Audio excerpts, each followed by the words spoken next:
ভারতের মধ্যপ্রদেশের শিবপুরি জেলায় একটি অদ্ভুত এবং বিরল প্রথা সম্পর্কে জানলে অনেকেরই কৌতূহল বাড়বে। সেখানে কিছু অঞ্চলে এমন একটি প্রথা প্রচলিত যেখানে অর্থের বিনিময়ে স্ত্রীকে ভাড়া দেয়া হয়। শুনতে অবাক লাগলেও এটি স্থানীয় সমাজের কিছু অংশে প্রচলিত এবং একে তারা আইন সিদ্ধ বিবেচনা করে। নমস্কার, আমি সব্যসাচী। আজ আপনাদেরকে শোনাবো সেই জায়গার কথা। শিবপুরি জেলায় এই প্রথা মূলত দরিদ্র শ্রেণীর মধ্যে দেখা যায়। সমাজে দীর্ঘদিন ধরে প্রচলিত কুপ্রথা ও অর্থনৈতিক চাপের কারণে এই ধরনের চর্চা চালু হয়েছে।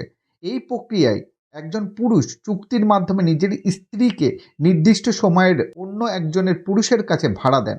এর জন্য একটি চুক্তি তৈরি হয় যেখানে ভাড়ার সময়সীমা, অর্থের পরিমাণ এবং অন্যান্য শর্তাবলী উল্লেখ থাকে। দরিদ্র পরিবারগুলি নিজেদের আর্থিক সমস্যা মেটাতে বাধ্য হয়ে এই ধরনের সিদ্ধান্ত নেন। এই এলাকাগুলিতে প্রথাগত সংস্কৃতির একটি বড় প্রভাব রয়েছে যা এই ধরনের অস্বাভাবিক আচরণকে সহ্য করে। অনেকেই এই প্রথার অমানবিক দিকটি বুঝতে পারে না এবং আইনের সঠিক ব্যবহার জানে না। এই প্রথা নারীদের মর্যাদা হানির উদাহরণ এবং তাদের পণ্যের মতো ব্যবহারের নজির। এটি সমাজের এক ধরনের নেতিবাচক প্রভাব ফেলে এবং সম্পর্কের পবিত্রতাকে প্রশ্নবিদ্ধ করে।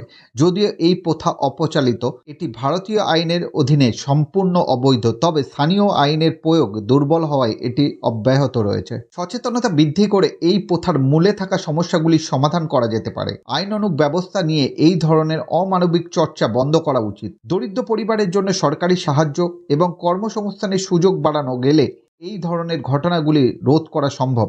এই প্রথা আমাদের সমাজে নারীর অবস্থান এবং মূল্যবোধ সম্পর্কে নতুন করে ভাবার সুযোগ দেয়। সমাজের সচেতন অংশের দায়িত্ব এই ধরনের কুপ্রথা বন্ধ করে একটি সমতাভিত্তিক পরিবেশ গড়ে তোলা।